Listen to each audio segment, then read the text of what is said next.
Okay, so once again, swim coach in a desert. Follow and subscribe our YouTube channel. So, andito ako ngayon. So, early in the morning, so nagwo-walking tayo. So walking lang dito sa disyerto.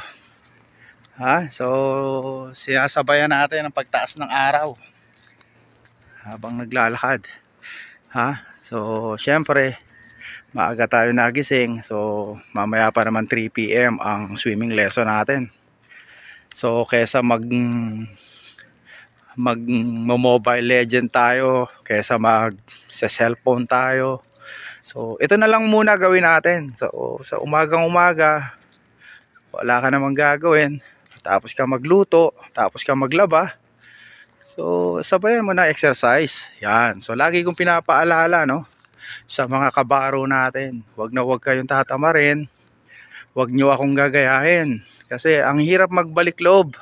Dati masipag ako mag-exercise, masipag ako magsuswim, hanggang sa tinamad, wala na, nahinto na. So ito na ngayon nangyari. So nagbabalik loob, so ang hirap talaga, guys. Kaya talagang payong kaibigan, wag kayong tatamarin.